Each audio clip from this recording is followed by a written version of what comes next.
Hi, we are all living in the digital world. The internet surrounds us all across, and we take it as for granted in our lives. In fact, internet, according to me, is the single biggest development in human history after the advent of fire. But the advent of cyberspace has brought in far more new parameters. In fact, right from 1969, when ARPANET came into existence, this entire paradigm started developing in a very rapid manner. But the coming of the World Wide Web actually completely changed the manner in which people would access the internet. Those days, it was considered to be wild, wild west. That means it was open to anyone to do whatever they want to do. Those were the days people would earn millions of dollars for one particular domain name. Now, from those days, things started moving slowly. In fact, I would call those days the days of the wild, wild west. Why? Because those days, there was actually no law and order onto the internet. And that's the tipping point for which governments started thinking, it's time to really start for some orderly behavior in cyberspace. And that's where the beginnings of cyber law as a discipline evolved. In fact, the state of Utah became the first state of the United States of America and the world to come up with a cyber law in place. And from that time onwards, we began seeing the emergence of this new discipline of law, which we today call as cyber law. In fact, cyber law has the word cyber as an integral component thereof. The word cyber, emanating from the 1984 novel, today has a much bigger ramifications. In fact, today the term cyber law is defined as the law pertaining to the use of the internet, the World Wide Web, as also the use of activities done in cyberspace. The ambit of cyber law as a discipline has dramatically increased. From those days of mid-90s till today, cyber law today includes almost all legal aspects and issues concerning the use of the electronic and the digital format, as also the use of computers, computer systems, computer networks, computer resources, communication devices, as also data and information in the electronic form. This is one discipline of law that is continuing to develop as we go forward. But the fact really remains, where are we today as far as cyber law is the world? Primarily because cyber law as a discipline has quietly moved and has taken an integral central role in our day-to-day lives. In fact, the United Nations General Assembly actually went ahead and adopted the sectoral model law on electronic commerce and encouraged all member nations to come up with national laws to deal with e-commerce and connected legalities. From then, countries started coming up with their own distinctive national approaches on e-commerce legislation. The sectoral model law on electronic signatures only further encouraged countries to look at issues pertaining to electronic authentication. But still, by and large, countries were not very clear which direction they were going. Cybercrime as a phenomenon was emerging. And as the cybercrime phenomenon was emerging, it was purely felt that you would require legal frameworks to regulate these so-called cybercriminal activities. So what did countries do? They started coming up with their own national laws, e-commerce laws, which also had components to deal with regulating cybercrime matters. But while all this was happening, something else also happened. Cyber terrorism evolved onto the global stage. And coming on cyber terrorism actually meant that countries must start addressing it. So different countries came up with different national provisions to deal with cyber terrorism as a phenomenon. That was going on fine, and then suddenly we realized one thing, that internet made geography history, and that cybercrime is a transnational crime, and without international cooperation, it's not going to work. Primarily because sitting from one end of the internet in the globe, you can actually target and attack the second end. Having said that, therefore, international cooperation started becoming more and more significant. The world quickly realized that we did not have an international cyber law in place. So they started coming up with mechanisms to provide for more cooperation amongst law enforcement agencies. The mutual legal assistance treaties came along and were just about beginning to address the concerns of the stakeholders. Then the Budapest Convention came across in 2001. The Council of Europe's Convention on Cybercrime is the singular instance of the most successful international treaty on cybercrime prevention. Today, with more than 45 nations having being a part of this signatories of this Budapest Convention, this particular convention has laid the foundations for further progress as far as cybercrime jurisprudence was concerned. But while all this was happening, something else came across. The cyber criminals suddenly realized that time has now come to start targeting sovereign nations, and therefore cyber security breaches became an important component. Well, if you look at the statistics, the quantum of cyber security breaches kept on increasing with each passing month, and therefore the cyber security regulatory aspects became of critical necessity and importance for all stakeholders. So countries have now begun to start incorporating cyber security legal provisions as an integral component of their cyber legal frameworks.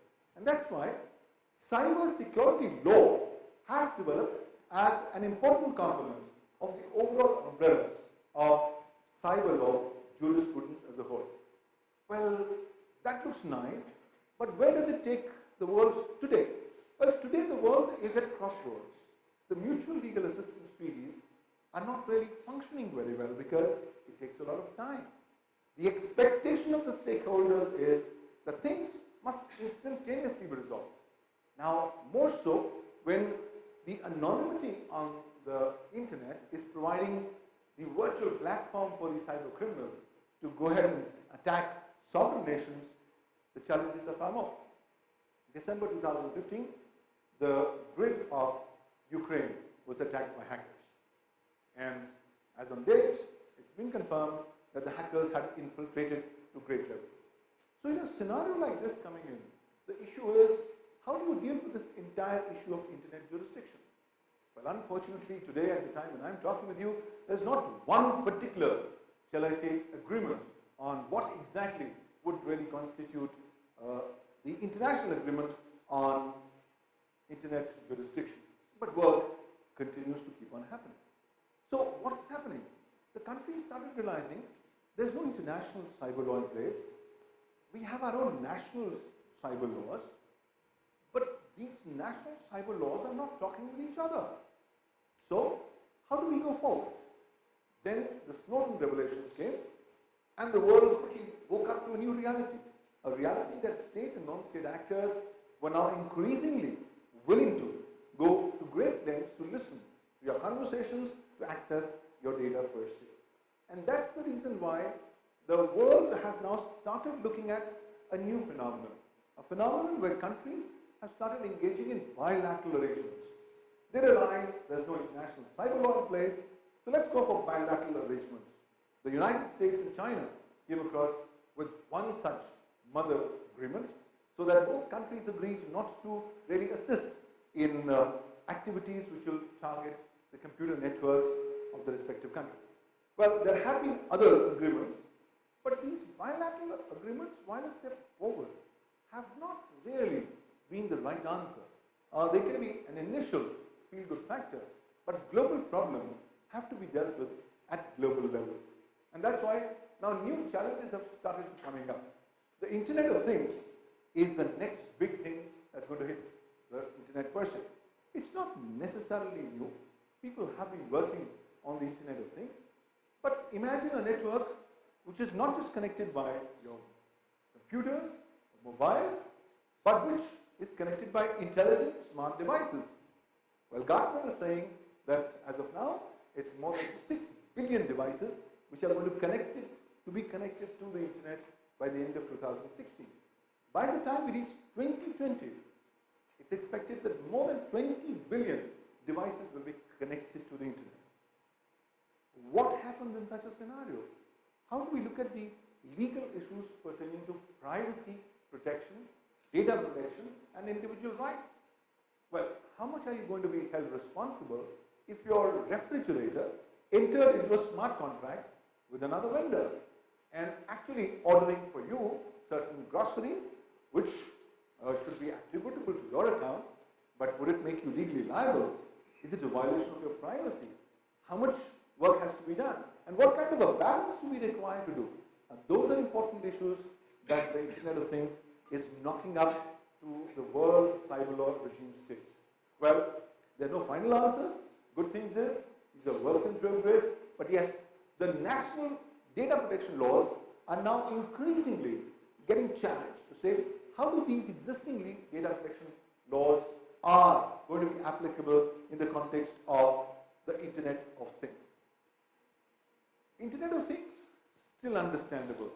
But what about the darknet? That's one area that's a complete taboo to talk. Why? Because the governments don't want to talk about it, and a lot of other people don't want to talk about it. Well, the darknet is that portion of the network which is not really accessed by superficial web search engines, and you require a separate browser to go inside, known as the onion router browser or the Tor browser. Now, the Tor browser is fabulous. It actually hides you behind various layers of anonymity. But then the darknet has today evolved into a different paradigm altogether. A lot of people want to go to darknet for legitimate purposes because they don't want their movements to be monitored by state and non-state players. But then darknet has suddenly become the ground for cybercrime economy. In fact, cybercrime as an economic model is the de facto model onto the darknet.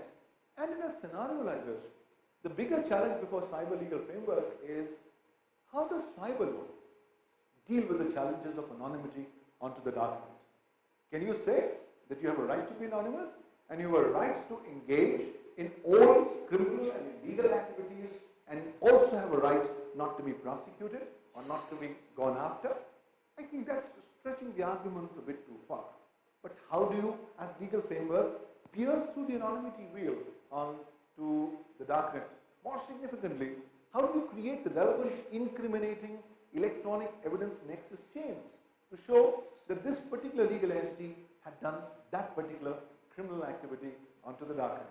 So that's one big area that countries are slowly waking up to. And my personal belief is that cyber law as a discipline will have to now quickly race up to identifying the legal mechanisms of how to deal with the challenges of anonymity onto the darknet and with the entire issue of ensuring that the darknet continues to be a good place for anonymous, legitimate, genuine users, but does not become a place for the purposes of ensuring that criminal activities can be done without any inhibition and can continue to be perpetuated without any fear of any retribution or any legal proceedings otherwise. So, darknet is one big issue that the world needs to wake up to. Another big important issue that the cyber law frameworks need to really wake up is the issue pertaining to cloud computing. Today is a new paradigm. The world is moving to the cloud. Cloud is secure. That's what cloud service providers say. But outages do happen. And what happens to your legal rights in case if your data resident on cloud somewhere is breached, compromised, or just not made available? Now, most of the time, the guys don't land up reading the fine print into the contracts. But then, those are issues that require yet to be appropriately addressed as time really passes by. In fact, I actually would like to classify this current age as the age of SMAC, which is smart, mobile, analytics, and cloud. I think these are the flavors of the day. But cyber law as a discipline needs to address each one of these aspects. Why? Because we are taking the SMAC for granted. But are we beginning to realize what kind of actual effect does SMAC have on your privacy, personal privacy, data privacy? What about data protection? What about your intellectual property rights? What about your online rights? Those are big issues that have yet to be specifically addressed in detail. And that's why I revert back to my original argument that cyber law is a work in progress. Well, the coming of mobiles has really brought forward a completely new paradigm. In fact, it's so important that the world is believing mobility to be its mainstay. The mainstay of its existence, of its commercial operations, and that's why mobile web has suddenly grown forward. Let's take the case of India. 67% of all Indian online users only access the internet through their mobile devices. So mobile web is going to be huge, is already huge, and will continue to be even more bigger in the coming times. However, the advent of mobile web brings across its own very distinct legal, policy, and regulatory challenges. Those, again, also need to be appropriately addressed, and that's the reason why I personally believe that mobile law is becoming an important subcomponent of the overall discipline of cyber law as a whole. Now, in today's scenario, when there is so much of distrust and mistrust amongst nations of the world, it's very difficult to get an international agreement in place. There have been discussions going on the rules of the road. But the question arises is, does the world need an international convention? My personal belief is that the world today needs an international convention on cyber law and cyber security. It will be hard to really negotiate an international treaty, but the best way going forward could be, let's look at the common denominators, the low-hanging fruits, those common accepted principles which countries across the world are accepting. Collate them together, and that become the basis for the further development of an international jurisprudence on cyber law and cyber security. Clearly, the world is currently going through very, very transient and turbulent times. In these turbulent times, the world, stakeholders, as also state and non-state actors, are looking upon to cyber law as an evolving discipline as to how it is going to help contribute in making internet a far more better, secure, orderly place to be in. And that's one particular area that the world needs to work on. There has to be tremendous focus on world cooperation. As the focus of the internet has shifted from the West onto the East, and when India and China have come up as big markets for e-commerce and m-commerce across the world, there's a need for harmonizing cyber legal frameworks in such a manner so as to ensure that there's a balance between competing interests, of ensuring that the sovereignty of countries is not impacted, and also ensuring that there's appropriate balance with protection and preservation of online rights, liberties of people as a whole. Clearly, this is a fascinating space as far as cyber law evolution is concerned. This discipline is going to continue to keep on going, and give yourself next few decades, we're going to see some fascinating developments in this newly evolving space of cyber law, which is going to impact the lives of all of us. Thank you, ladies and gentlemen.